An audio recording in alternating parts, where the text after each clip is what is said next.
Hey, everybody, welcome to another episode here at the Round Table. I'm here with my brother, Dustin. How's it going, man? What's going on, man? It's going good, brother. Just another beautiful weekend. The weather's turning, so Oh, it was so nice to get out. you guys went out to go ride. Yep. I know we kind of talked about it. How was the ride, dude? It was good. Yeah.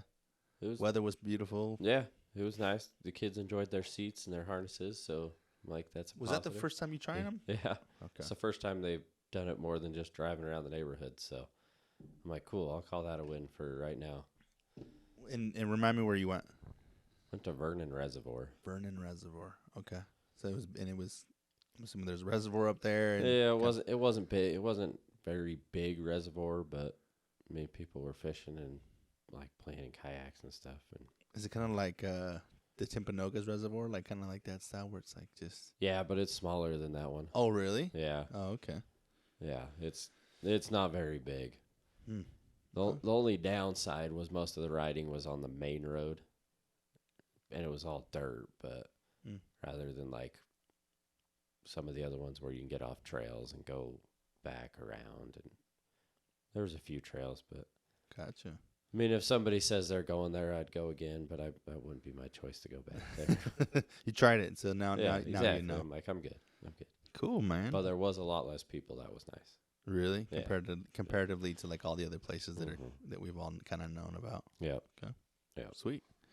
Awesome, man. Well, let's just jump right in. We're up to another book chapter review. This one is this one's a different. It's a different style. I feel like now that we're doing it this way because this one isn't chaptered, but we'll just call out how the chapter begins, I guess, because Section 3. Section 3, number 1. When you're a cleaner, you keep pushing yourself harder when everyone else has had enough.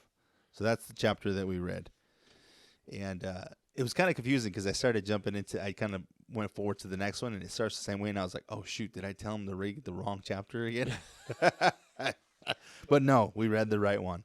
The only thing that changes is the bottom part, the little excerpt. So, okay, but yeah, so we jumping in.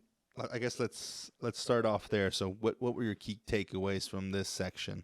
Oh man, this was a good one. This is one of my, I shouldn't say favorite, but this was one I really enjoyed because he says a lot of good things. You know, like one of the, even right off the bat, you know, those who talk don't know, and those who know don't talk. You know, he's talking about working with high profile clients, and you really, truly don't know, even throughout this book, because I have read the whole thing, even throughout this book, he doesn't really talk a whole lot in depth about the training they do.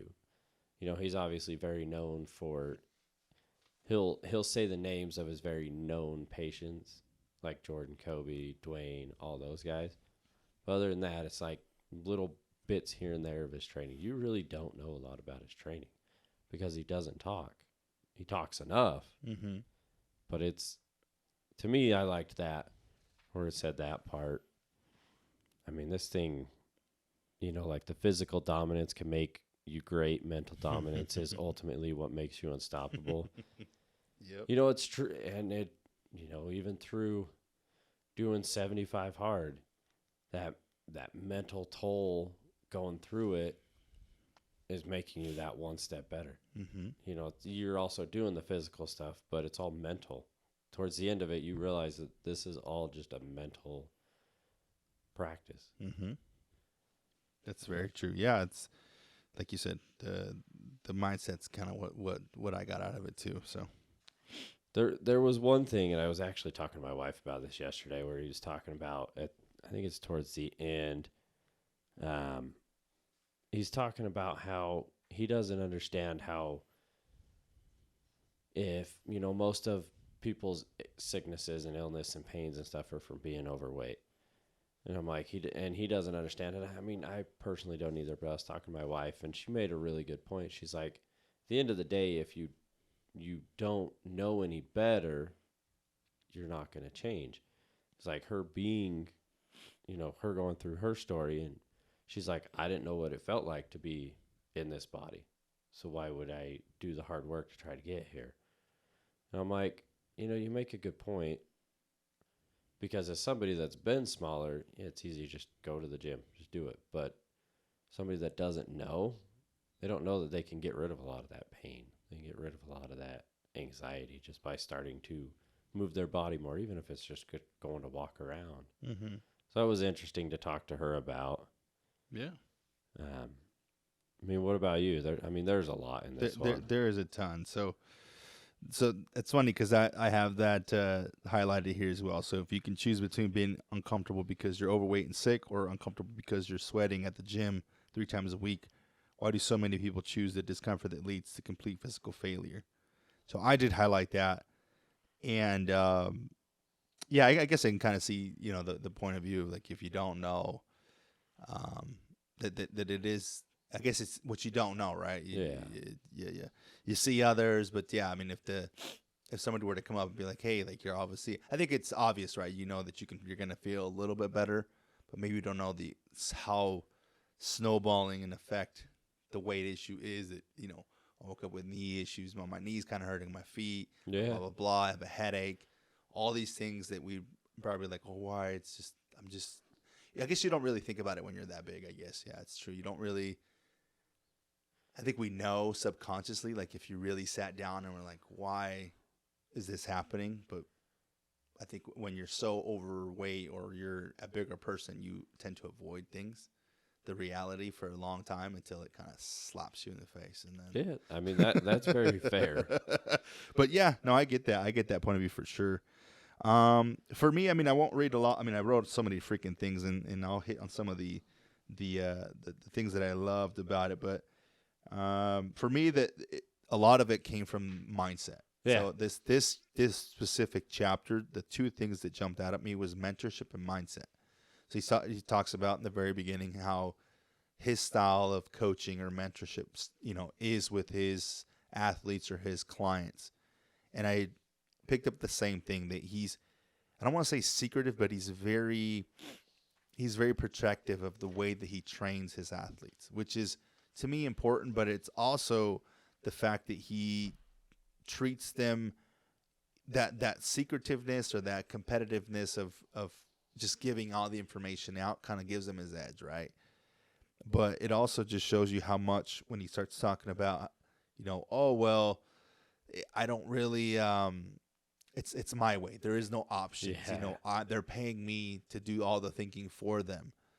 That to me is like that's what you would want out of a good trainer, a good mentor, a good coach, is to allow you to kind of take the thinking process out.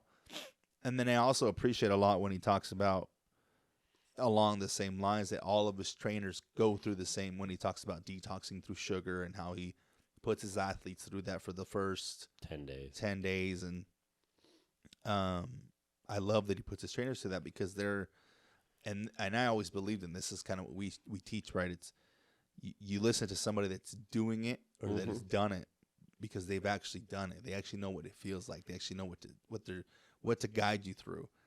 And so I love that he hit on that on this topic. So to me, the biggest things were mentorship and mindset. Those are the 2 things that I pulled from it. I already talked about no options. And he says, understand what you want to achieve and knowing what you're willing to endure to get it. To me, it's knowing the end goal. So if you speak to 75 hard when I've done it, the things that I knew that I was willing to endure, I knew I was willing to cut everything out when it came to a diet. I knew I was willing to put my body into a different zone of having to do 2 workouts in one day and then being completely exhausted after the first workout, knowing you're going to hit it again in later that day, but you're knowing that the end goal is going to be I'm actually going to complete something. I'm actually going to get that mental toughness. I'm actually going to look a little bit better. All these different things. To me, it all kind of spoke and it all kind of came full circle when reading that insert. So it's really, really good. There's a part where he talks about do the work, and then it's do the work. And I actually read that paragraph or 2 out loud to my girls because they actually came and sat with me while I was reading this. I love it. And I don't know if you remember, but he's talking about how every day I'll just read it real fast because it's not that big. Of course. Do the work. Every day you have to do something you don't want to do. Every day. Challenge yourself to be uncomfortable. Push past the apathy and laziness and fear. Otherwise, the next day you're going to have 2 things you don't want to do, then 3, then 4, then 5. And pretty soon you can't even get back to the first thing. And then all you can do is beat yourself up for the mess you've created, and now you've got a mental barrier to go along with the physical barriers. And I was explaining to my kids, that's like getting a toy out to play with. And instead of just putting it back when you're done, you just leave it on the floor. So then the next day you do the same thing. And then the next day, and by the time you get to 5 days, you've got toys all over your room and it's a mess. Now you have to clean it all back up, and you don't want to do it. Just do it in the first place. I mean, they're young, they're still learning, but this chapter was definitely a lot on mental. And I don't know about you, but the more I read and reread and read, I'm like, man, I kind of want to go through this training program. Yeah, it something about reading a book after you've already read it, little subtle things kind of jump out at you. I've really noticed that something that I've read, maybe, because I tend to go back, throughout the week. Like, I know I read that, but it didn't connect the same way. So I read it a different way. So I don't know, that was for me, but yeah, I know his programs. Yeah. Yeah. The more and more I read I and listen, I'm like, man, that's a challenge. Mm-hmm. Like that to me right there, if it ever came to it, I would do his training program. Mm-hmm. Just to do it. Mm-hmm. I don't even know if there would be an end goal, but mental toughness. But it'd be great because him, you can strong arm you can strong arm your team coaches or team doctors, but you come to me, that's not going to happen. If you try to tell my guy that you're not getting in the tub, I'm gonna tell you unless something changed the last 24 hours, I don't know, get in the fucking tub. Yeah. But that's the mentorship. That's the willingness to drop your ego, right? Yeah. And allow another man or another person to lead you to success. And you have to trust that he knows what he's doing and he's got the track record. And, it'd be amazing. But back to your point about the letting things kind of, if you don't do one today, you'll have 2 waiting for you tomorrow. It's funny because a lot of the same things that jumped out to me jumped out to you. And when you were talking about some of your inserts, those are some of the ones that I highlighted as well. But that one also was one that I agree 100% with, because it's the procrastination part, right? Which we've done an episode or talked about it before, and how detrimental that it can be to really anything that you're doing. The more, I'm going to skip the workout today. Well, guess what? You're going to have, and I guess that one's a harder one because it doesn't really, there's nothing physical that will stack up other than maybe your weight will change. But there's a lot of things, I'll put off the dishes for today. Oh, shit. Well, now tomorrow I'm going to have even more dishes because I got to cook. I got to cut the grass. My thing is the grass, right? And I think we talked about this once too. It was the oil changes. Oh, shoot, I haven't done the oil change on the car. And then I'm like, now I got the second one due for the other one now. Yep. And so it's very, very true. And you can apply it to any aspect. If you have a to-do list, if your goal is to be successful and start a business and you don't start it today, you're just setting yourself. You have to, and he talks about it. That's one of the last things that I highlighted, was he talks about ask yourself where you are now, where you want to be instead. Ask yourself what you're willing to do to get there. Then make a plan to get there and act on it. But you got to just jump on it. So those are the 2 things that jumped out for me: mindset and mentorship. And I think the book is definitely getting interesting, and you can tell he's going to start diving into some true mindset stuff. And I'm super excited to get into the next section. So it's a good one. I mean, I've read quite a bit ahead, but I go back and just read them again, and towards the end of the week, I'll start rereading the chapters again, and it hits different every time. Re-listening, rereading. I'm like, okay, I see where we're going here. Yeah. I don't know. This time listening to it now is different than it was even the first time. So okay, that's good, man. I've been enjoying it a lot more. I love it. Sweet, man. Anything else you want to add up on here? No, that's it. All right. So that's what I got out of it. That's what you got out of it. So Yep. cool, guys. Well, thank you for joining another episode of the Chapter Chatters for Relentless, Tim Grover, Section 3. But, yeah, man, appreciate you guys, and we'll catch you guys next week. Thank you. Have a good one.